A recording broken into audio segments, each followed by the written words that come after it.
Hey guys, welcome to Start From Scratch, and today we are going to talk about idioms and phrases by the skin of the teeth, by the rule of thumb, blaze the trail, broken reed and big draw. So let's start. तो आज हम इस video में 5 और idioms के बारे में जानेंगे. तो चलिए शुरू करते हैं. तो सबसे पहले है हमारा by the skin of the teeth. Skin का मतलब होता है त्वचा और teeth का मतलब होता है दांतों. मीन्स ये प्लूरल हो गया तो दांत का हो जाएगा दांतों. तो इसका लिटरल मीनिंग क्या हो जाएगा कि दांतों की त्वचा के द्वारा. सेंटेंस यहाँ पे आप देख सकते हो फोटो में. अब आपको पता है कि means since teeth have no skin the expression refers to smallest possible measure. Teeth में तो कोई स्किन होती नहीं है, या होती भी है तो बहुत ही नेग्लिजिबल, नाम मात्र की, या बहुत ही कम मार्जिन में, या बहुत ही कम अंतर में. तो इसका जो मेटाफोरिकल मीनिंग हो जाएगा वो क्या हो जाएगा, means narrowly succeed in doing something. SUCCEED in doing something. DOING SOMETHING. Okay, तो इसका मीनिंग क्या हो जाएगी, कुछ करने में मुश्किल से सफल होना, और barely manage to do something, मुश्किल से कुछ कर पाना, और manage to do something by smallest margin means सबसे छोटे मार्जिन से कुछ कर पाना. ओके, तो सेंटेंस में इसका यूज देखेंगे. He escaped death in the accident by the skin of the teeth means वह दुर्घटना में मौत से बाल बाल बचा. इसका bye the skin of the teeth का हिंदी में एक वर्ड यूज होता है बाल बाल, जो कि इसका मतलब होता है कि बहुत कम मार्जिन से या बहुत ही कम अंतर से. तो he escaped death in the accident by the skin of the teeth, वह दुर्घटना में मौत से बाल बाल बच गया मीन्स बहुत ही कम अंतर से बच गया या बहुत ही कम मार्जिन से बचा. सेकेंड सेंटेंस में इसका यूज देखेंगे. He manage to pass the exam by the skin of his teeth, वह बड़ी कठिनाई से परीक्षा पास करने में सफल रहा. कठिनाई से यहाँ पे आप बोल सकते हो bye the skin of the teeth. Just imagine कि अगर 100 में से 33% पास है तो समझ लो 33% ही आया 100 में से. ओके, तो मीन्स बहुत ही कम मार्जिन से या बहुत ही कम अंतर से. थर्ड सेंटेंस में इसका यूज देखेंगे. She made the final cut off list of the university bye the skin of her teeth, वह बड़ी मुश्किल से विश्वविद्यालय की अंतिम कट ऑफ सूची में आ पाई या अपनी जगह बना पाई. अगर इस फ्रेज का ओरिजिन माने तो कहा जाता है इस फ्रेज का ओरिजिन बाइबल से है. बाइबल में एक कैरेक्टर है, ये आप यहाँ पे फोटो में देख सकते हो. इनका नाम रहता है जॉब. पहले मीन्स इनको भगवान के द्वारा सब कुछ दिया जाता है. कहा जाता है कि ये मीन्स बहुत ही ब्लेस्ड कैरेक्टर है. तो ये इनको भगवान के द्वारा मीन्स गॉड के द्वारा सब कुछ दिया जाता है, धन दौलत सब कुछ, बहुत ही रिच होते हैं. लेकिन बाद में भगवान इनकी परीक्षा लेने के लिए इनको बहुत सारे दुख भी देते हैं सैटर्न के थ्रू.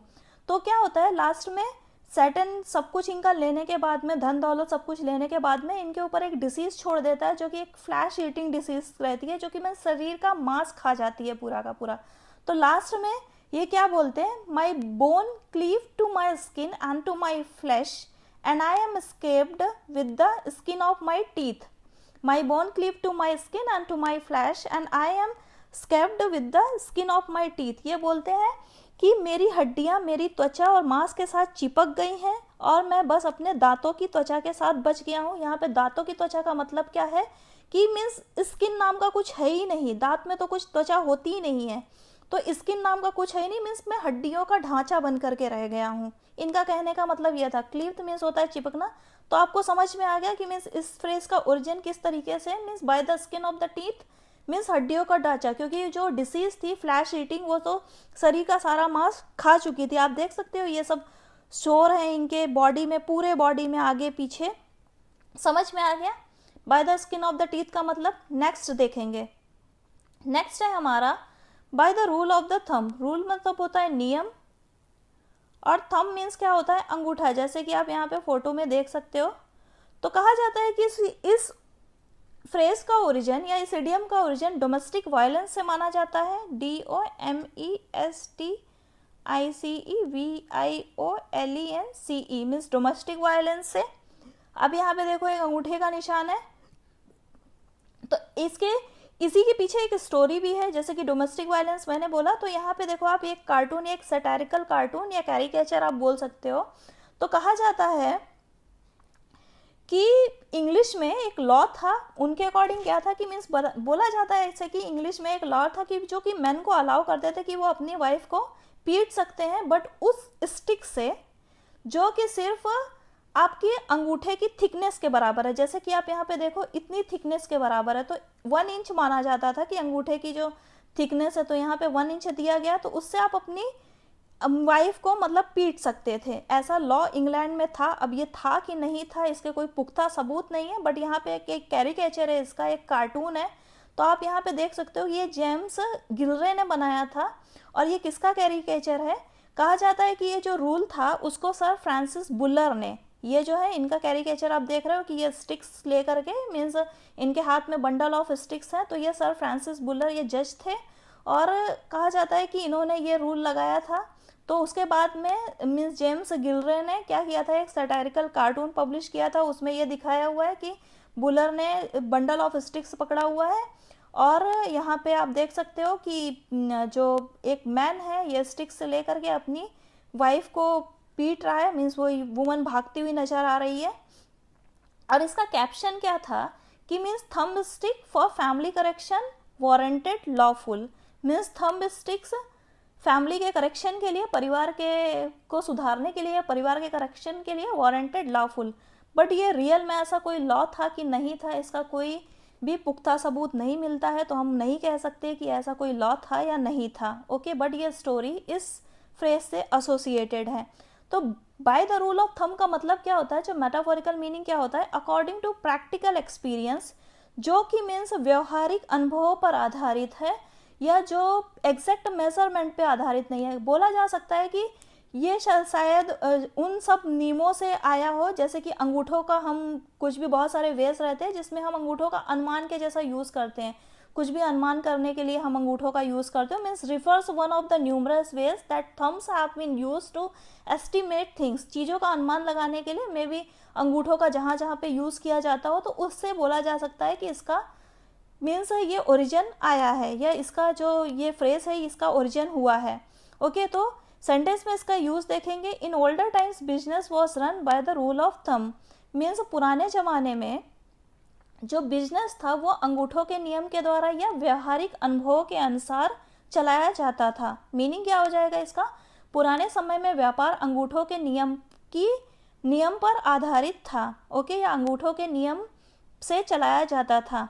सेकेंड सेंटेंस में इसका यूज देखेंगे, as a rule of thumb drink a glass of water और pure fruit juice every hour you are travelling, means हर घंटे एक गिलास पानी या शुद्ध फलों का रस पिए अंगूठे के नियम के अनुसार या व्यवहारिक अनुभवों के अनुसार।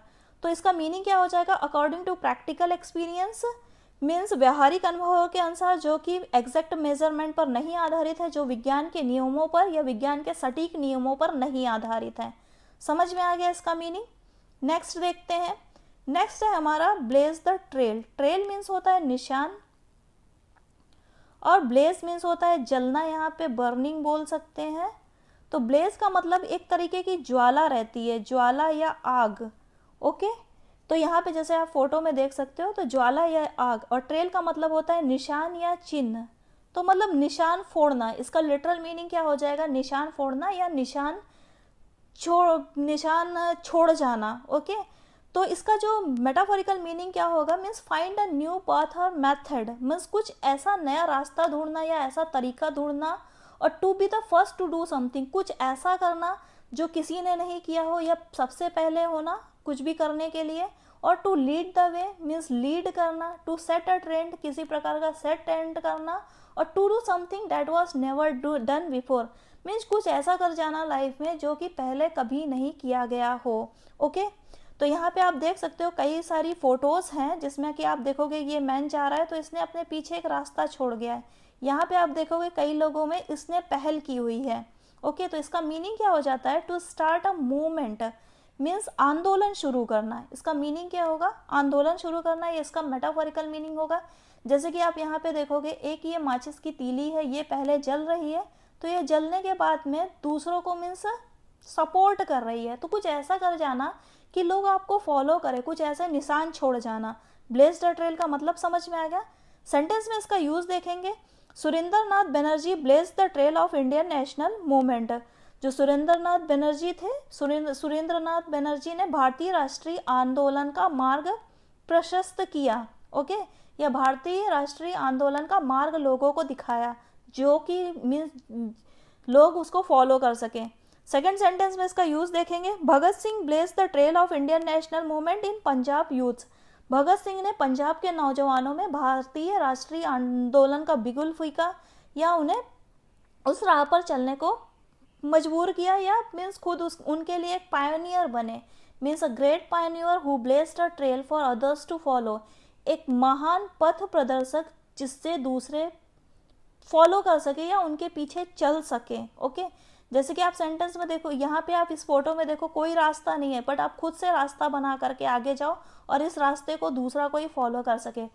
कहा जाता है इस फ्रेज का जो ओरिजिन है वो 18th सेंचुरी में उससे आया कि means the practice of marking a forest trail by making blazes. क्या होता था कि मीन्स जो जंगलों में जो ट्रीज रहते थे उन्हें मीन्स उनको मार्क किया जाता था। तो यहाँ पे मेकिंग ब्लेजेस का मतलब क्या है कि मार्किंग ट्रीज विथ नॉचेस और चिप्स इन द बार्क। तो जो टिप की जो छाल रहती थी उसमें कोई निशान बना देना या उतना खोद करके अलग कर देना, जैसे कि आप यहाँ पे फोटो में देख सकते हैं।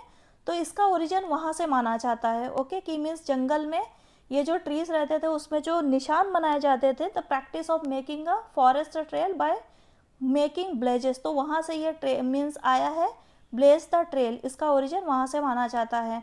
नेक्स्ट हम देखेंगे, नेक्स्ट है हमारा ब्रोकन रीड। ब्रोकन मीन्स होता है टूटा हुआ, और रीड कोई भी आप बेत बोल सकते हो, जैसे कि कोई भी स्टिक बोल सकते हो, तो उसको हम बोलते हैं रीड। जैसे कि आप यहाँ पे फोटो में देखो तो ये कई सारी रीड का फोटो है या बेत का फोटो है, और आप यहाँ पे देख सकते हो कि एक ये टूटी हुई है।